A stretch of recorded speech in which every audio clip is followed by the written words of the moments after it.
But you want to be scared of something? Be scared of Mars. You want to be scared of something? Be scared of Venus.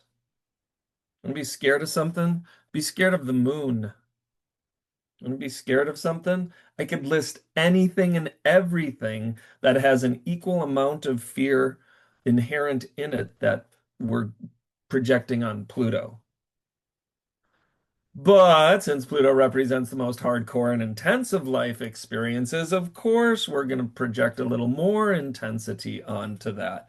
The opposite side of which is a concurrent power and presence, an engagement with existence. So make no mistake. Oh, Pluto's scary. Oh, here comes Saturn. Oh, here's this thing.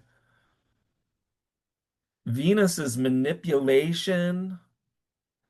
Y'all want some, y'all want to try knocking on Venus's door when she says no? Ain't gonna get through that door. Moon, anyone here experience hyper emotionality, paralysis, total and complete paralysis throughout life from shadow moon? Oh yeah. So first and foremost, let's be really, really careful about that thing. So defining astrology, but we have to be careful with its double-edged sword called projection.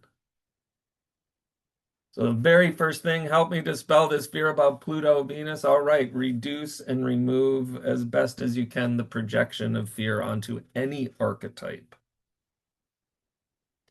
Because the oh, I'm going to get away from Pluto is like, oh, I want to get away from chocolate cake. Oh, Pluto's so bad. Oh, but being in my complete unfuckwithable power, that's a really good thing. And so what we're looking at with any planet, with any season, with any house, with any archetype, with anything that we look at, with any progression, with any aspect, we're looking at a spectrum of potential. We're looking at the multiverse in this thing that looks like a frying pan, into this thing that looks like an arrow. And each one of these points, each one of these planets, then symbolizes a spectrum of possibilities. And and not everything for sure, no matter what the New Agey books tell you, but an amount of our choice of projection, an amount of that can elicit an amount of resonance. Ask, believe, receive. What? So what are we going to choose to project onto Pluto? And we see Pluto happening. And we know Pluto by transit is coming, or we see someone with Venus Pluto conjoined in their chart. It's very easy to immediately go into, oh my God, the Lord of Death and the underworld. I wouldn't wish that on anyone. But Persephone wanted to go. I'm going to say that again. Persephone wanted to go.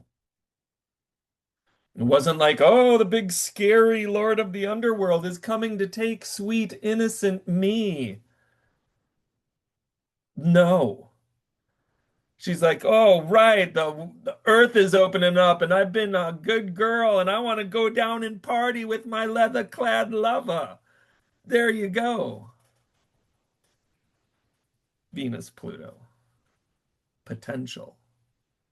Venus and Scorpio, potential.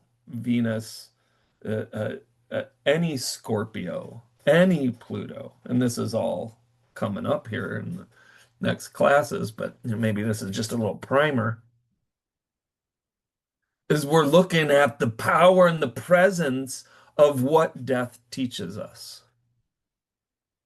The power and the presence of what the pain and the loss and the hardship and the crisis and the trauma teaches us.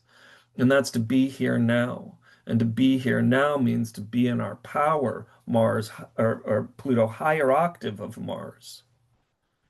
that the fear is out there, that the silent specter of our inevitable demise is always out there.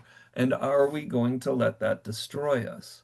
Or are we going to be powerfully in our personage, in our presence, in the present, and then like good compost and chocolate cake and like Thoreau says, and live deeply and suck out all the marrow of life. Oh, live deeply and suck out all the marrow of life. That's Pluto.